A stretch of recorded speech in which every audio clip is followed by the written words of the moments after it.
Welcome to 20 of the stupidest cars of all time. So bizarre, you won't believe they were real. Stick around, because the final car is so unbelievably stupid, you'll have to see it to believe it. Number 20, 1933 Fuller Dymaxion. So, we begin our bumpy ride with the 1933 Fuller Dymaxion, a vehicle that promised the future but delivered a head-scratching experience. Imagine a car that looks like a Zeppelin on wheels, and you've got the Dymaxion. Its teardrop design was meant to slice through the air with minimal resistance, aiming for top-notch fuel efficiency and speed. Stretching a whopping 20 feet, this three-wheeler had a rear-mounted Ford V8 engine that powered the front wheels, a setup that was as unconventional as wearing socks with sandals. Now, let's talk about that single rear wheel which handled the steering. It could pivot a full 90 degrees, allowing the Dymaxion to turn on a dime. Sounds nifty, right? Well, in theory, yes.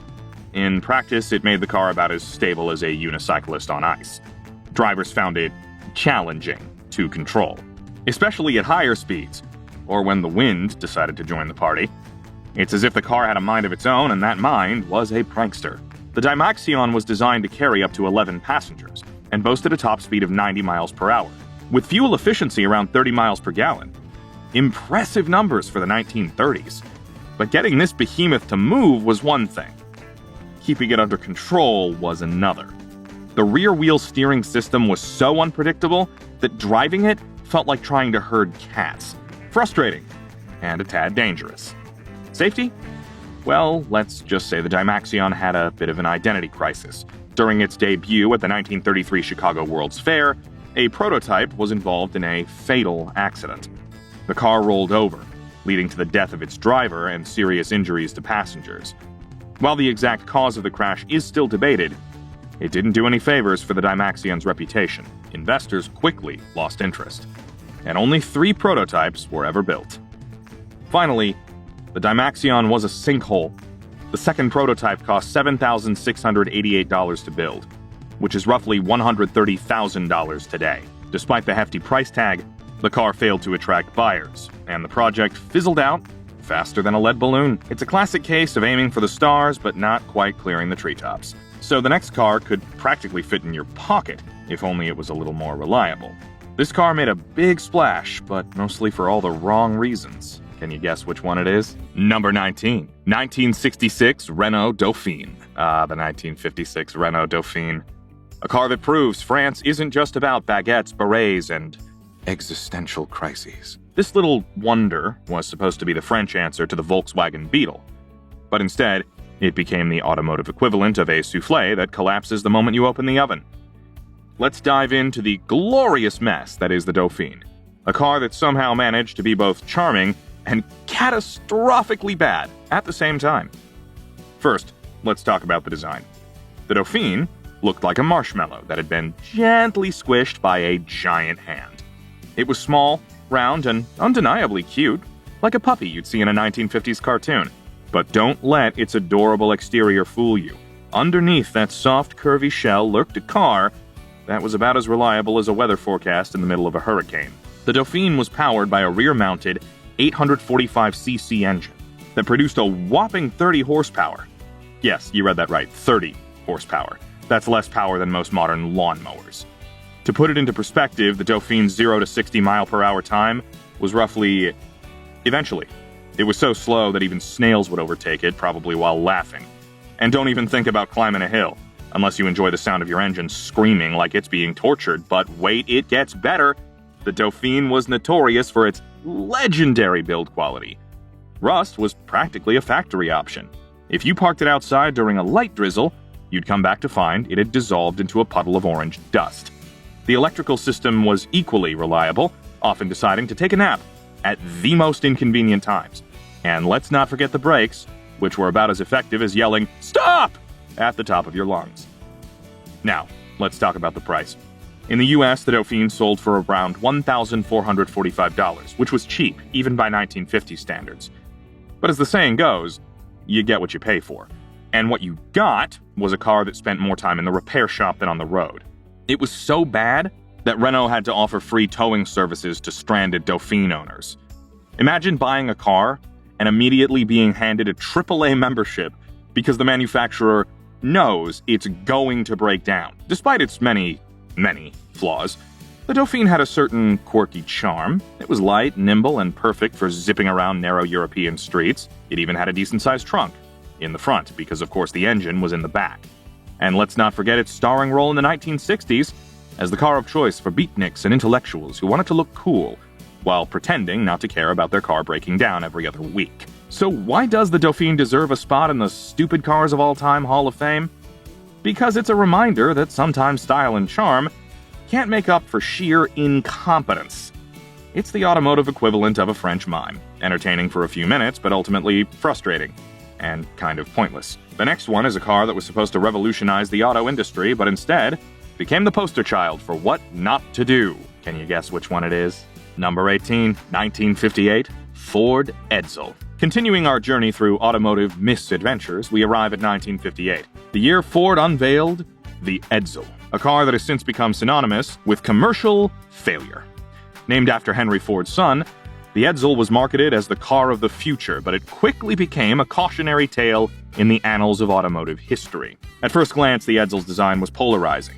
Its most distinctive feature was the vertical grille, which some critics unkindly likened to a horse collar, or even a toilet seat. This bold design choice was intended to set the Edsel apart from other vehicles on the road, but it often elicited more confusion than admiration.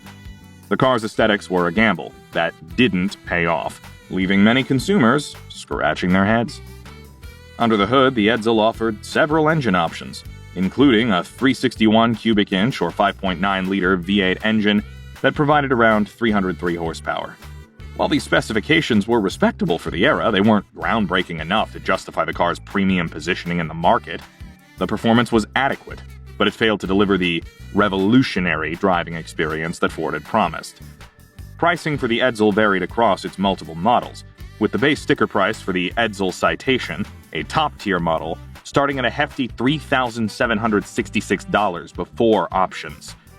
This pricing placed the Edsel in a competitive bracket, but it struggled to justify its cost against established competitors. Consumers were hesitant to invest in a brand new nameplate that didn't offer clear advantages over existing models. So why did the Edsel earn its reputation as one of the automotive industry's most notorious flops? The reasons are multifaceted. Ford's marketing campaign for the Edsel was extensive, building up enormous expectations. When the car finally debuted, it couldn't live up to the hype, leading to widespread disappointment among consumers. The Edsel was launched during a recession, which made consumers more conservative with their spending. The economic downturn meant that fewer people were willing to take a chance on an unproven and expensive new car. Ford aimed the Edsel at a market segment that was shrinking.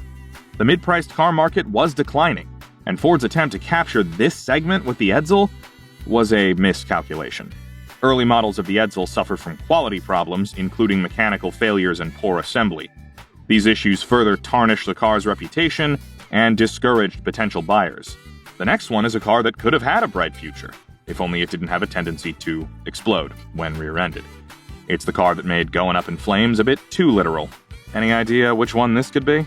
Number 17. 1971 Ford Pinto. Imagine buying a brand new car only to discover that it had a fatal flaw. At first glance, the Ford Pinto seemed like the perfect answer to America's growing demand for small, affordable cars. But beneath its budget-friendly price tag lurked a deadly flaw. One that would turn this car into a ticking time bomb on wheels. Ford promised efficiency and value, but what drivers got was one of the most notorious scandals in automotive history. Designed in a record-breaking 25 months instead of the usual 43, the Pinto was rushed into production with a price tag of around $2,000. It had a basic, lightweight design with a fastback sedan body and a hatchback option. But in their quest to make it as cheap as possible, Ford cut corners. Literally.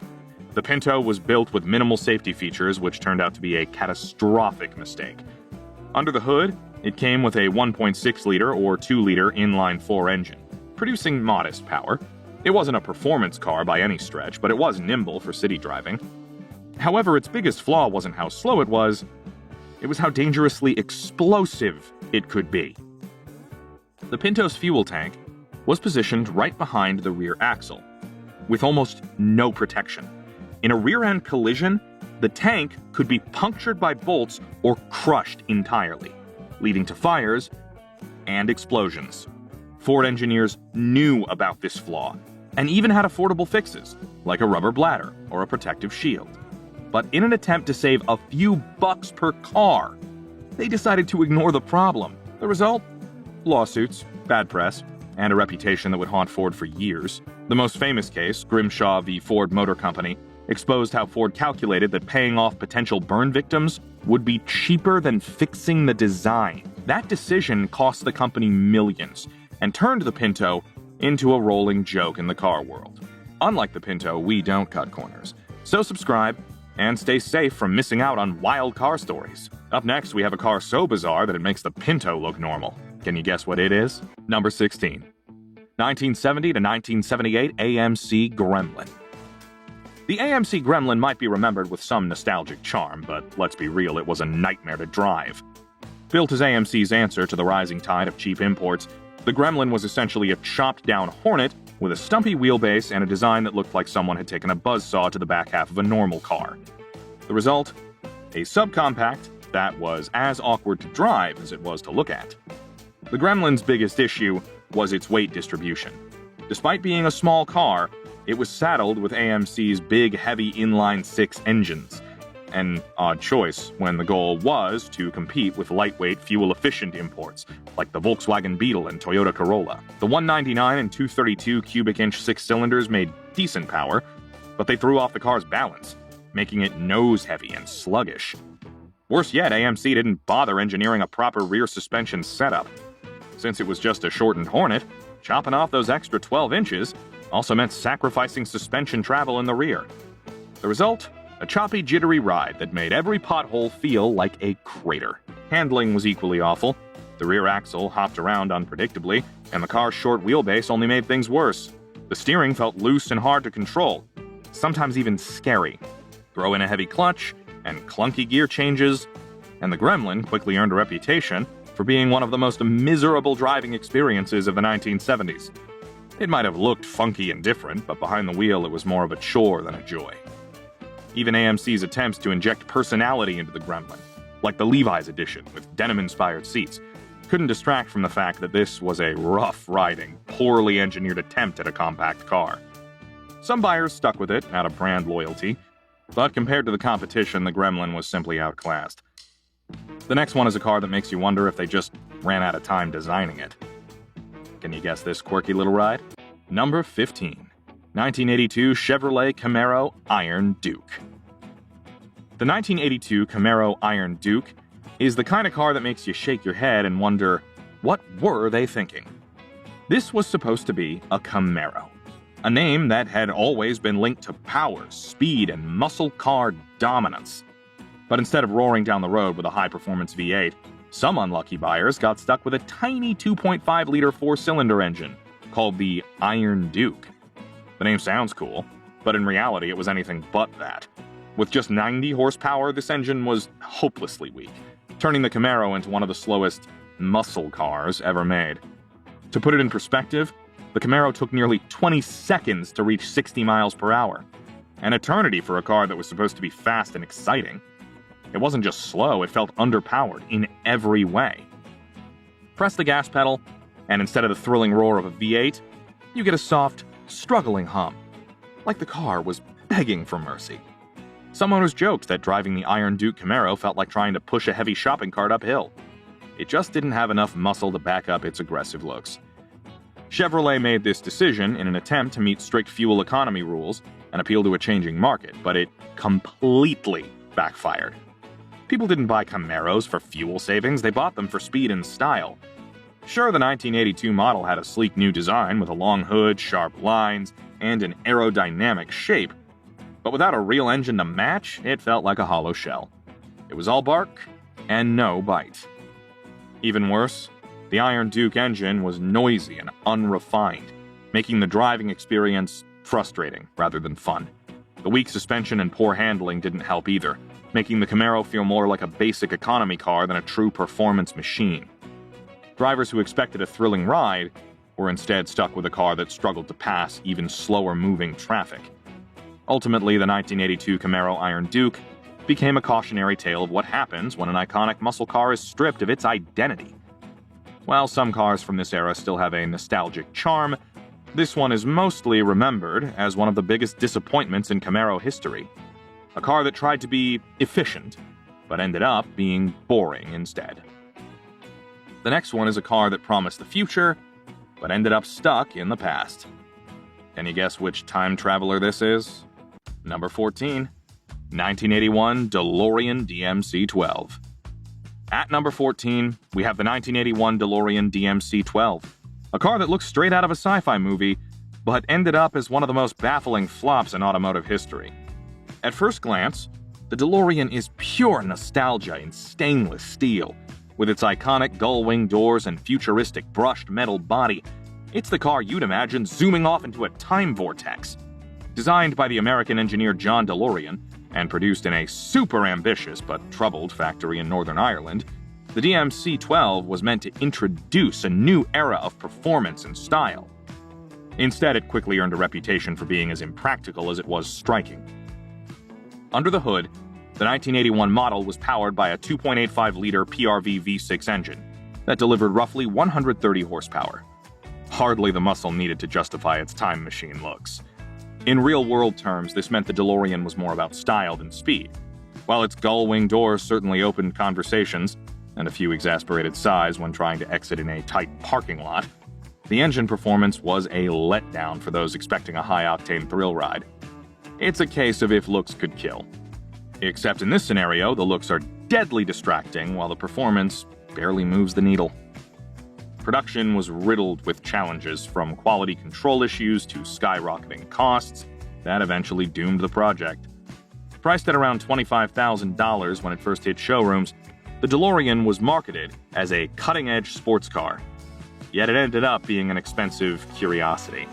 Its stainless steel body, though undeniably futuristic, didn't hide the fact that it was built with compromises. The chassis, for example, wasn't as refined as its competitors, and the car struggled with handling quirks that made every drive feel like a lesson in what not to do in automotive design. And then there's the infamous legacy. While the DeLorean would later gain cult status thanks to its starring role in Back to the Future, in 1981 it was seen as a bold yet baffling experiment. It's almost as if DeLorean thought, why settle for a car that just goes from A to B, when you can have one that makes you question if you're really in the future? Spoiler alert, it didn't work out that way. The DMC-12 became the poster child for a car that aimed too high on aesthetics, while falling short on performance and practicality. The next car may have been built like a tank, but unfortunately it didn't have the speed to match. It's like trying to race into the future and forgetting to hit the gas. If you don't want to miss what's next, consider subscribing to stay ahead of the curve. Number 13. 1957 to 1990 Trabant 601. Remember a time when buying a car could mean waiting a decade, or even more? Enter the Trabant 601, a tiny car that quietly ruled the roads of East Germany from the late 1960s until 1990. Though it wasn't built for speed or luxury, its quirky charm and if-it-ain't-broke attitude made it unforgettable. Unlike most cars built with metal, the Trabant 601 sported a body made of Duroplast, a hard recycled plastic made from cotton waste and resin. Yes, you heard that right. While it might sound like a high-tech idea, in practice, it gave the 601 a look that was more frozen lunchbox than sleek ride. The upside, it never rusted much, though it could crack in the cold.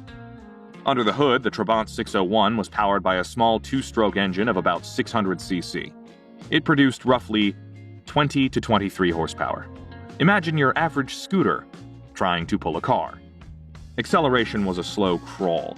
It took nearly 21 seconds to reach its top speed of about 62 miles per hour. So, if you ever needed to escape an awkward conversation, you might just have enough time to reconsider your life choices.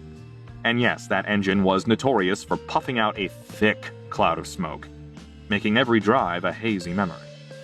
In East Germany, owning a Trabant wasn't as simple as driving off the lot. Due to production shortages and the centrally planned economy, buyers often waited 10 to 13 years for their very own Trabant 601. The long wait made the car both a prized possession and a running joke. Imagine telling your friends, "I've been waiting since I was a kid for my Trabant." It became a symbol of a whole era, a time when cars were more about survival than style. The Trabant 601 wasn't designed to win any races. It was built to be cheap, easy to fix, and just good enough for everyday use. Its simple design meant that repairs were a DIY delight, and parts were often interchangeable across years. For many, the Trabant was a lesson in humble ingenuity. Sure, it wasn't pretty by Western standards, but in its own way it had personality. It became the car that helped East Germans cross into freedom when the Berlin Wall finally fell. A rolling piece of history that everyone loved to laugh about.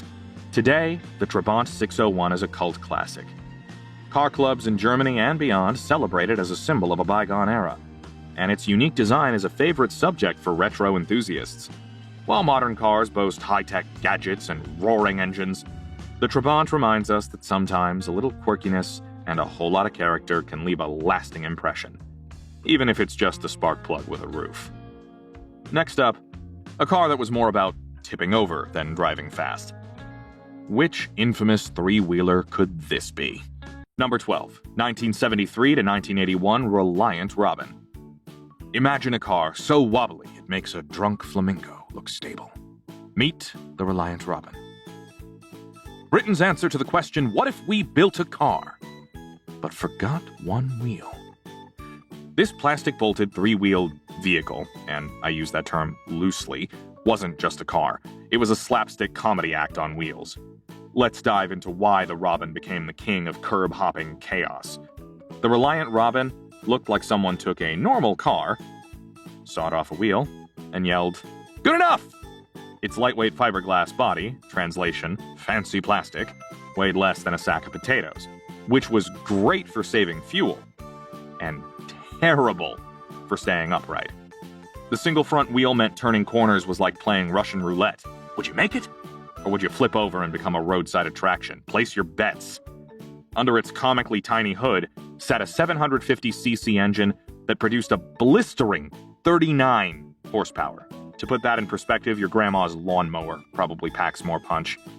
The Robin's top speed was officially 85 miles per hour, but hitting 60 miles felt like waiting for a sloth to finish a marathon. The 0 to 60 miles per hour time?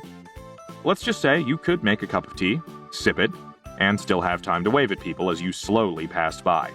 Here's the kicker. In the UK, three-wheelers were classified as motorcycles. That meant you could drive a Robin with a motorcycle license. No car license needed. It was a loophole on wheels. Perfect for folks who thought, I want a car, but I also want to risk my dignity daily. The Robin's party trick? Flipping over if you stared at it too hard. Take a corner too fast? Flip. Hit a pothole? Flip. Strong breeze? Believe it or not, flip. The car's top-heavy design and single front wheel made it as stable as a Jenga tower in an earthquake.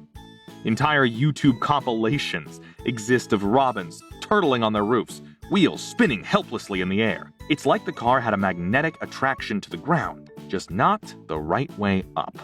Reliant tried to fix the tipping with anti-roll bars. Spoiler, they didn't. Owners got creative, loading the trunk with bricks to weigh it down. Nothing says safe driving like hauling a bag of rubble. The Robin also had a 4-speed manual gearbox, but let's be real, the only gear drivers used was panic. The Robin sold over 50,000 units because it was cheap to buy and run. But here's the problem, people like not dying. The tipping was legendary. Even the BBC's Top Gear famously rolled one down a hill for laughs. The Robin became a punchline, not a car. By 1981, even Reliant knew the jig was up. They added a fourth wheel later, but the damage was done. The Robin's legacy? A meme before memes existed. The Robin's fiberglass body was so light, 2 people could lift it. Perfect for when it unavoidably flipped. It once starred in a British sitcom as a character's cool car. The joke wrote itself. Thieves loved stealing Robins by literally picking them up and walking away. Number 11. 1981 to 1988 Cadillac Cimarron. The 1981 to 1988 Cadillac Cimarron is one of those cars that makes you wonder if someone accidentally put a Cadillac badge on a Chevrolet Cavalier. In simple terms, Cadillac tried to create a smaller luxury car to compete with sleek European models. But they ended up with a car that was basically a fancier version of an economy car. Instead of building a unique car, Cadillac had only about 10 months to work on the Cimarron. The result? A hurried rework of the GMJ body that looked almost exactly like the Cavalier. yet it cost nearly twice as much. Badge engineering doesn't always go wrong, but the Cimarron was a textbook disaster. It was meant to be an entry-level Cadillac, but the problem was that it didn't feel like one. The only thing luxurious about it was the badge, while everything else, from the styling to the build quality, was disappointingly basic. The Cimarron had upgraded touches like leather seats and a glossy badge, but underneath, it was nothing more than a rebadged Chevrolet Cavalier. This trick did not fool anyone, and critics quickly pointed out that paying a premium for what was essentially a cheap car was a major mistake. The biggest letdown was the performance. In its early years, the only engine option was a tiny 1.8-liter four-cylinder that cranked out around 85 to 88 horsepower. For a Cadillac, you'd expect smooth acceleration and effortless highway cruising, not an underpowered economy car struggling to keep up with traffic. Later, a 2.8-liter V6 became available, but even that wasn't enough to make the car feel quick or exciting. Instead of offering luxury, power, and refinement, the Cimarron gave buyers a sluggish driving experience, wrapped in disappointment. Cadillac had little time to make major changes, and it showed. The design ended up sharing nearly every exterior panel with its less expensive siblings from Chevrolet, Buick, and Pontiac. It looked Cadillac only because of a few extra trim details and a fancy badge, but those touches couldn't hide the fact that it was a Cavalier in a Cadillac suit. Buyers weren't fooled, and sales figures reflected that. Instead of capturing new customers, the Cimarron ended up tarnishing Cadillac's reputation. Think of it like this. You go to a fancy restaurant expecting a gourmet meal, but they serve you a burger from the fast food joint next door. Only the bun is toasted with a bit of extra butter and they slap a gold label on it. You're still left wondering why you paid so much more for basically the same thing. That's the Cadillac Cimarron in a nutshell. Despite its high price tag, the car's sales never lived up to expectations, and over its 7-year run, it sold only about 132,000 units. Tiny numbers compared to other luxury models. Time Magazine and Car Buzz have both called it a textbook example of bad badge engineering, while critics joked that Cadillac had essentially tried to sell you a fancy Chevy in a suit. Number 10. 2001 to 2010 Chrysler PT Cruiser. The 2001 to 2010 Chrysler PT Cruiser is a car that looks like it jumped out of a 1940s postcard and landed in the modern world, only to discover it wasn't quite ready for today's roads. Once hailed as a quirky retro blast from the past, the PT Cruiser eventually became more of a head-scratcher than a head-turner. Let's break down what went wrong with this time-traveling vehicle. Under the hood, the PT Cruiser was usually powered by a 2.4-liter inline-4 engine. In its standard form, it cranked out around 150 horsepower and a modest amount of torque, good enough for daily driving, but nothing that would really get your heart racing. The sportier PT Cruiser GT version got a turbocharged boost to roughly 180 horsepower, which improved its 0 to 60 miles per hour time a bit, but even then it was more adequate than exciting. It could reach a top speed of about 115 miles per hour, but let's be honest, you weren't exactly lining up for a drag race in a car that looks like a retro diner on wheels. The design of the PT Cruiser is what really sets it apart. Or, depending on your point of view, what really makes you shake your head. Chrysler went all out with a style that paid homage to vintage American cars, complete with curved lines, a high boxy roof, and chrome accents that made it look like it was straight out of a 1940s drive-in movie. And for a while, that retro charm worked. People loved its unique look. It was different from the run-of-the-mill modern hatchbacks on the road. However, as the years rolled on, what was once seen as quirky and cool began to look outdated, and a bit tired.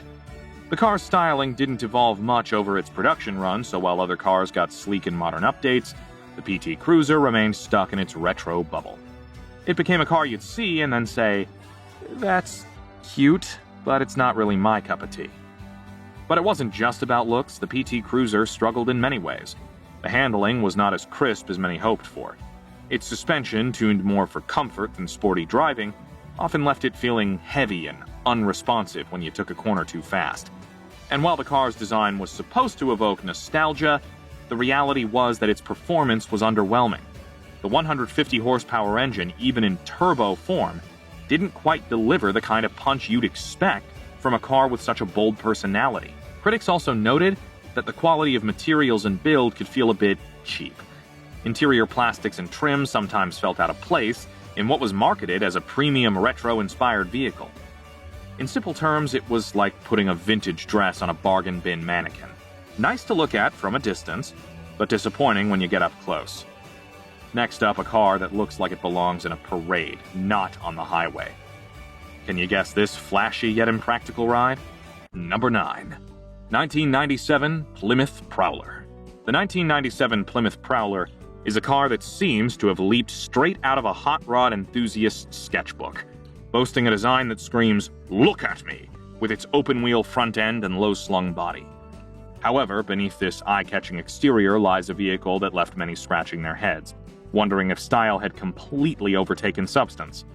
Under its elongated hood, the Prowler houses a 3.5-liter V6 engine, producing 214 horsepower at 5,850 RPM and 221 pound-feet of torque at 3,100 RPM. While these numbers might seem adequate, they fall short of delivering the thrilling performance one might expect from such an aggressively styled vehicle. The Prowler's 0 to 60 miles per hour acceleration time hovers around 7.5 seconds, which is respectable, but hardly exhilarating for a car that looks like it was built for speed. The Prowler comes equipped with a 4-speed automatic transmission featuring auto stick, allowing drivers to manually select gears. Power is sent to the rear wheels, staying true to its hot rod inspiration. However, the absence of a manual transmission option disappointed many purists, who felt that a stick shift was essential for a genuine driving experience in a car of this nature. Measuring 165 inches in length, 76 inches in width, and 51 inches in height, the Prowler has a compact yet aggressive stance. Despite its aluminum-intensive construction aimed at weight reduction, the car weighs in at approximately 2,800 pounds. This weight, combined with its modest power output, contributes to its underwhelming performance. The Prowler's design is undeniably its most striking feature. With open Indy racer-style front wheels and a body that pays homage to 1930s hot rods, it stands out in any crowd. However, this retro-futuristic aesthetic is a classic case of form over function. The open-wheel design, while visually distinctive, offers no practical benefits, and can be seen as a gimmick rather than a functional design choice. Upon its release, the Prowler generated significant buzz due to its radical design. However, this initial excitement quickly gave way to criticism.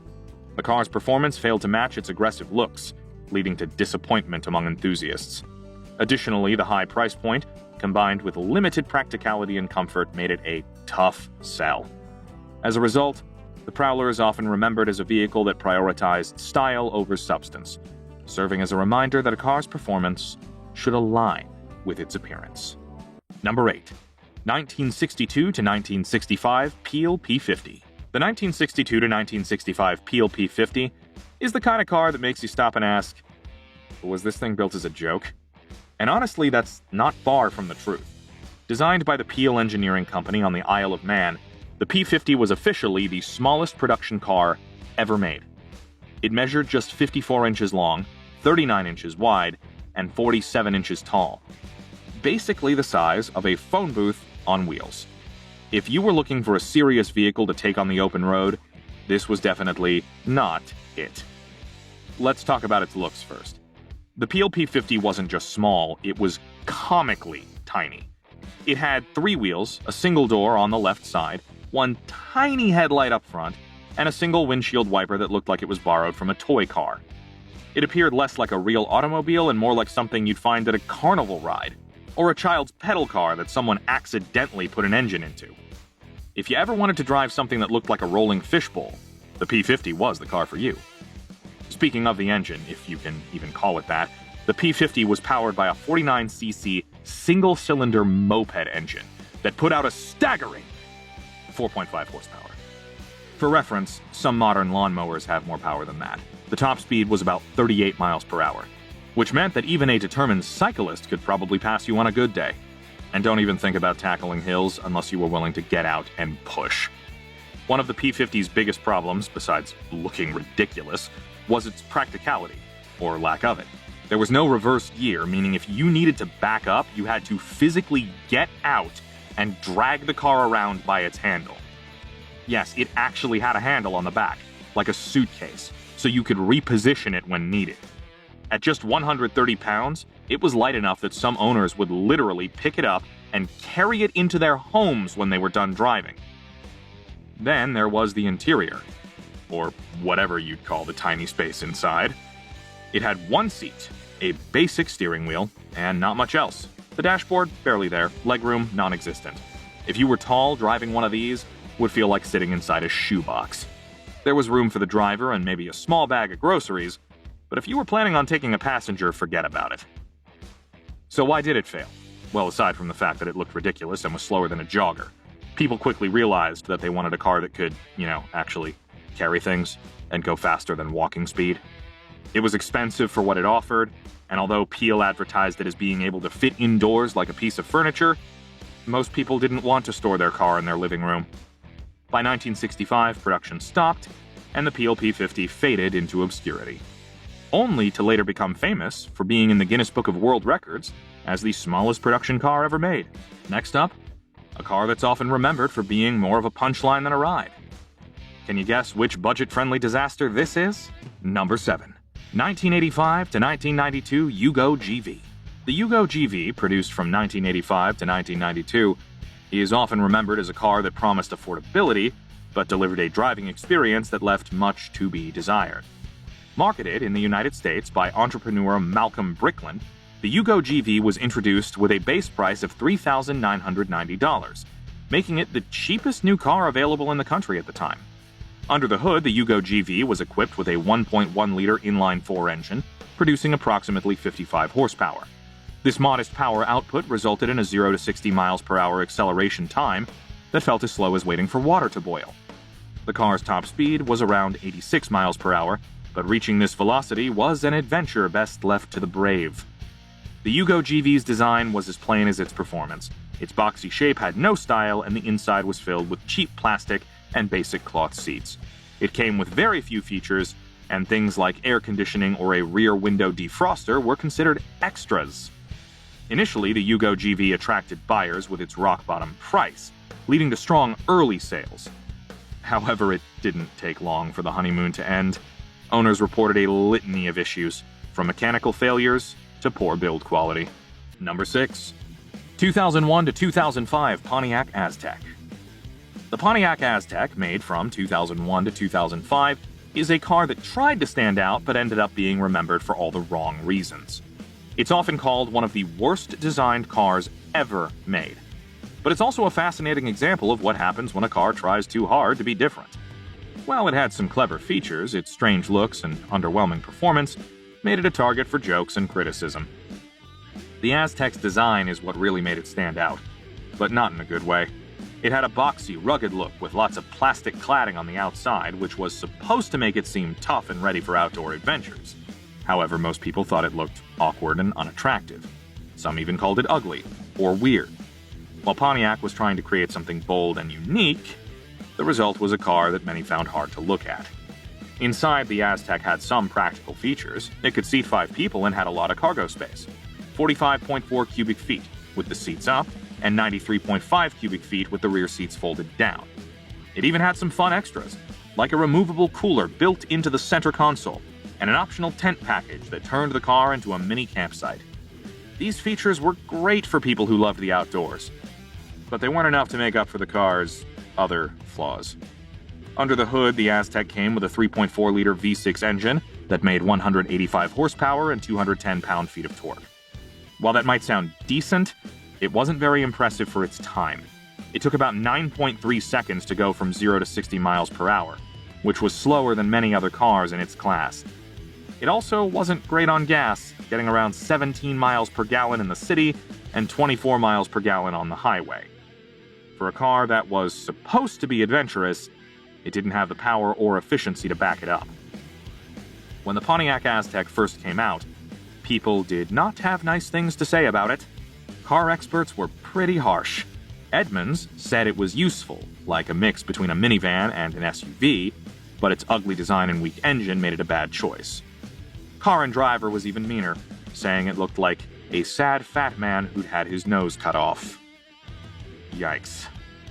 Even though the Aztek had some smart features inside, its weird shape and boring performance made people stay away. Sales were terrible. and it's now often called one of the worst cars ever made. But surprisingly, over time, some people started to like it. A big reason for this was its role in the hit TV show Breaking Bad, where it became a symbol of the main character's struggles. Now some folks think its unusual design makes it kinda cool. So bad, it's good. Number 5. 1974 to 1975 Bricklin SV-1. The Bricklin SV-1, Canada's bold attempt to build a sports car that screamed, "Safety first," but ended up whispering, "What were they thinking?" Produced from 1974 to 1975, this quirky little machine was supposed to be the ultimate blend of speed and safety. Spoiler alert, it wasn't. Let's dive into the glorious mess that is the Bricklin SV-1. Under the hood, the 1974 model came with a 360 cubic inch AMC V8 engine, pumping out a respectable 220 horsepower and 315 pound-feet of torque. Not too shabby, right? Well, hold your applause. By 1975, Bricklin ran into supply issues and had to switch to a Ford Windsor V8 engine, which was about as exciting as a wet sock. 175 horsepower and 286 pound-feet of torque.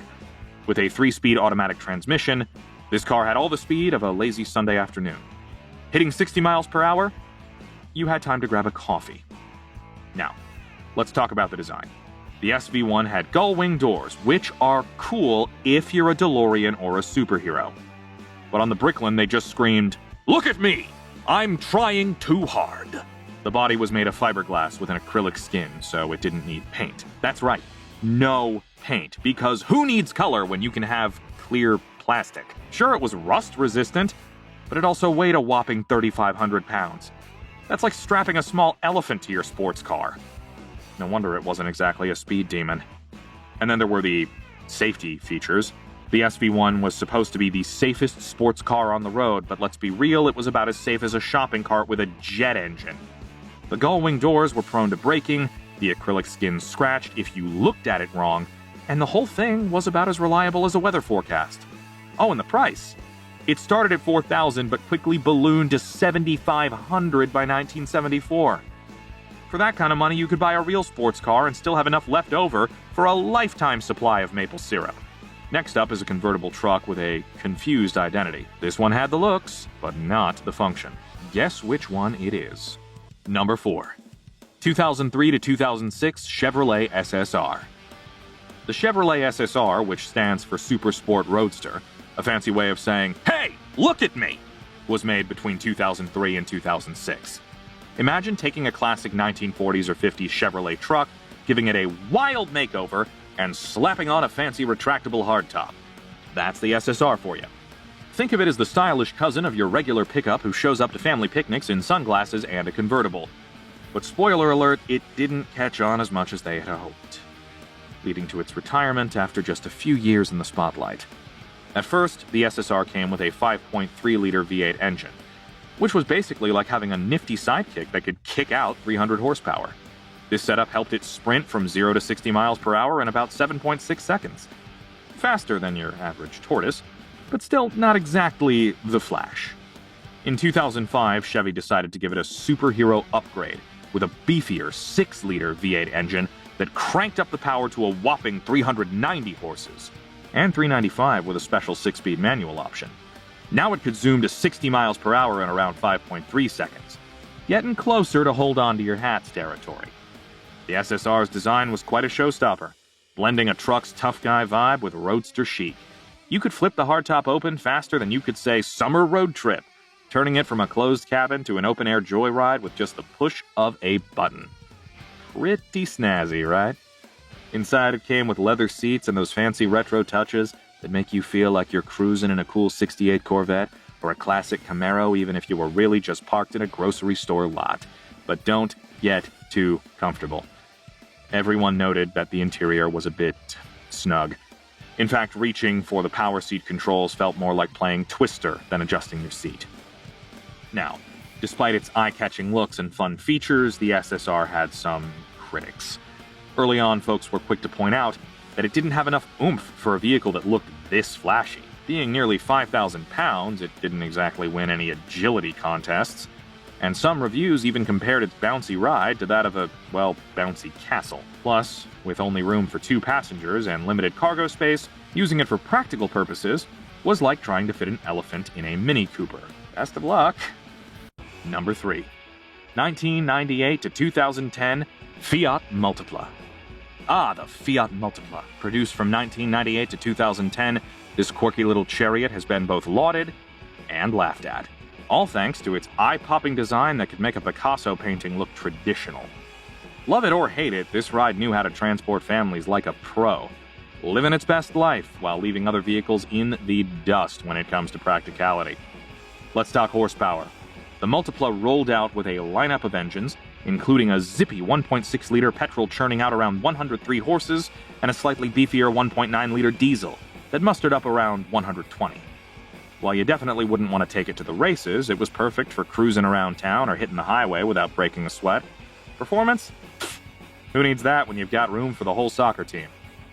Design-wise, the Multipla is the vehicle equivalent of a trendy art installation.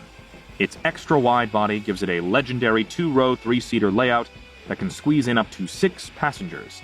That's right, say goodbye to the days of choosing which kid gets to come along for the ride, because this beauty has space to spare. Compact MPVs, take notes. And let's not forget its exterior. With a shape that begs the question, did someone put a blender in the design room, the Multipla's short, squat stature and giant windows made it feel like you were driving around in a mobile aquarium. Who wouldn't want to feel the wind in their hair as they navigate the streets in this oversized bubble of joy? When it hit the markets, reactions ranged from what were they thinking to, oh my goodness, I need one. Sure, many rolled their eyes at its unique looks, but family-oriented folks couldn't ignore its functionality. Critics panned its aesthetics like a bad comedy routine, but hey, the Multipla was the star of the practicality show, earning a round of applause for its family-friendly setup. In the long story of car history, the Fiat Multipla stands out like a bright, odd-looking bird. It wasn't the prettiest, but it sure was practical. With tons of space inside, it made family trips easy, even if people laughed at its design. The Multipla proved that sometimes what's inside matters more than looks. Now let's dive into a car that can't quite decide what it wants to be. Part SUV, part sports car. Can you guess this curious hybrid? Number 2. 1995 to 1997 Suzuki X-90. Next up, the Suzuki X-90, 1995 to 1997, is one of those cars that makes you ask, why? And then followed up with, no, really, why? This tiny 2-seater SUV looked like a toy car that somehow got lost and ended up in a dealership. It had the proportions of a Hot Wheels car, the practicality of a go-kart, and the charm of a confused robot trying to be a sports car. Suzuki wanted to create a car that was fun, stylish, and a little different. They sure nailed the different part. The X-90 was a weird mashup of an SUV and a compact coupe, with a removable T-top roof that made it look like a wannabe sports car. But instead of being fast and exciting, it drove like a small SUV that had just woken up from a nap. Under the hood sat a tiny 1.6-liter inline-4 engine, working harder than a hamster on a wheel. It had just enough power to get you moving, but not enough to make it exciting. That meant going from 0 to 60 miles per hour took a sluggish 10.8 seconds, which in car terms feels like forever. Some folks called the X-90 sporty, but that's like calling a turtle fast, just because it hurries a little when it's hungry. The X-90 wasn't just slow, it was also wildly impractical. It had only 2 seats, so forget about carpooling. The cargo space was about 8.4 cubic feet, which meant you could fit a small backpack or maybe 2 bags of groceries, as long as you didn't buy anything bulky like a watermelon. And despite being an SUV, it had no real off-road capability. Sure, some models had 4-wheel drive, but that didn't mean much when you had a short wheelbase, low power, and the stability of a 3-legged chair. Taking it off-road was like taking a goldfish hiking. It just wasn't built for that. Shockingly, people weren't lining up to buy a car that looked like a stunt vehicle from a low-budget sci-fi movie. Suzuki only sold around 7,000 units in the US, and by 1997 they pulled the plug. It was clear the X-90 had no real audience, too weird for SUV buyers, too slow for sports car lovers, and too impractical for anyone who needed actual storage space. Over time, the X-90 found a strange second life as a promotional car for Red Bull. They slapped a giant energy drink can on the back and used it as a rolling advertisement. Fitting, because if ever there was a car that needed an energy boost, it was this one. And finally, the last car on our list is so small, it makes a VW Beetle look like a monster truck. Can you guess its name? Number 1. 1958 to 1971 Subaru 360. Hold on to your seats, because here comes a car that's a true automotive oddity, the Subaru 360. Produced from 1958 to 1971, this tiny marvel was Japan's bold attempt to create an affordable compact car for the masses. At just 8 feet long and weighing in at a featherlight 1,200 pounds, it looked less like a car and more like a toy that somehow made it onto the roads. While it found success in Japan, its American debut, well, that was a whole different story. Under the hood, the 360 boasted a minuscule 356cc two-stroke engine that could barely muster 16 horsepower. Yes, you read that right, 16. The top speed? A blistering 56 miles per hour. Fast enough to get left in the dust by a bicycle. And don't even ask about acceleration, it took nearly half a minute to reach 60 miles per hour, giving drivers plenty of time to reconsider their life choices. The 360's bug-eyed round design was either irresistibly cute or hilariously awkward, depending on your perspective. Inside, it promised seating for 4, but squeezing into the back felt like trying to fit a family into a phone booth. When Subaru tried to introduce the 360 in the US, it went from a quirky curiosity to a full-on disaster. American drivers were used to muscle cars, not this pint-sized go-kart. And then came the kicker: safety. In 1969, Consumer Reports declared the 360 not acceptable due to its flimsy structure and lack of crash protection. In the event of an accident, your best bet was to roll out before impact. Sales plummeted, and Subaru quickly pulled the 360 from the market.